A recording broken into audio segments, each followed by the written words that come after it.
আজকে ঈদের পরের একটা ছোট্ট মিনি ব্লগ তোমাদের সাথে শেয়ার করছি। হ্যালো এভরিওয়ান, আসসালামু আলাইকুম। আমি আসলে ঈদের পরে এবার এত গরম হয়েছিল যে কোনো মেহমানকেই দাওয়াত করিনি, কারণ আমাদের বাসায় মূলত ঠান্ডাই থাকে, কিন্তু এবার ওয়েদারটাই অনেক গরম, এর জন্য দাওয়াত করা হয়নি। হঠাৎ করে আমি ননাসের ছেলেকে এবং তার ওয়াইফকে দাওয়াত করি, মানে ভাগনাকে আর ভাগনা বউকে দাওয়াত করি। একদম সিম্পল আয়োজন করেছি। ওরা এসেছিল মূলত রাতে, মানে সন্ধ্যার পরে এসেছিল, তো আমি রেখে দিই ওদেরকে। ওরা থাকবে না বলে এসেছে, আমি রেখে দিই, যেহেতু রাতে এসেছে আর গিয়ে কি করবে, ঢাকা থেকে এসেছে। আর আমার মেয়ে দেখো, ওর ভাই আর ভাবি আসবে শুনে সুন্দর করে পুতুলগুলোকে সাজিয়েছে, মাশাল্লাহ। সে এত পরিপাটিভাবে সাজিয়েছে, মাশাল্লাহ, আলহামদুলিল্লাহ। তারপরে আমি সব রান্না কমপ্লিট করছি। আমি আবার গরু মাংসতে আলু না দিলে আমার ভালো লাগে না, তো আমি ঠিক করেছি পোলাও রান্না করব আর ঝাল করে গরু মাংস রান্না করব। এখানে বসে বসে আমি আলুগুলো ছিলে নিয়েছি। দেন আমি এই ঘরে গিয়েছি, দেখি আমার ছোট্ট প্রিন্সেস গিয়ে লাইট জ্বালিয়ে এখানে বসে আছে। তো এটা দেখলাম, তারপরে পর্দাটা সুন্দর করে খুলে দিয়ে আসলাম। আমার এই ঘরে কিন্তু একটা সুন্দর গ্রিন একটা গাছ আছে, আর এত ভালো লাগে আমার এই গাছটাকে। গাছটা আসলেই একদম সবুজ। তারপর আমি রান্নার এখানে চলে আসলাম।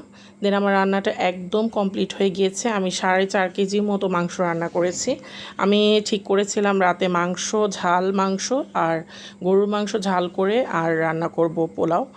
রসুন দিয়ে গরুর মাংস সরিষার তেল দিয়ে ঝাল করে রান্না করেছি, প্লাস পোলাও রান্না করেছি। আর মাংসটা বেশি রান্না করার কারণ ছিল পরের দিন সকালে যেন আমরা পরোটা দিয়ে খেতে পারি, এরকম একটা পরিস্থিতি তৈরি করার জন্যে আমি মাংসটা একটু বেশি করে রান্না করেছি। দেন আমার ঘরবাড়ি একদম গুছানো হয়ে গিয়েছে। আমি ওয়েট করছিলাম কখন ওরা আসবে।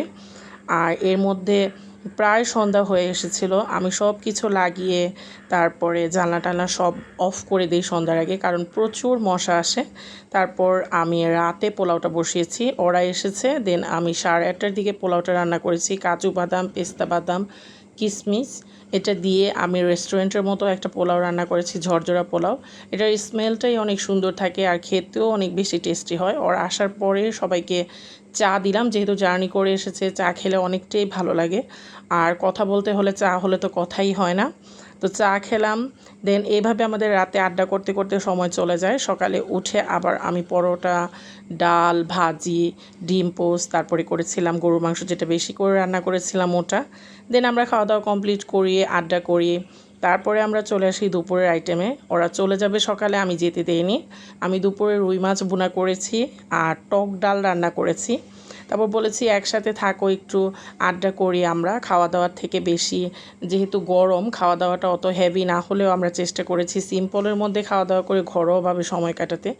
আসলে পারিবারিক সম্পর্কগুলো ঘরোয়াভাবে কাটানো আমার বেশি ভালো লাগে। আমার মনে হয় কমফোর্ট জোন থাকা উচিত।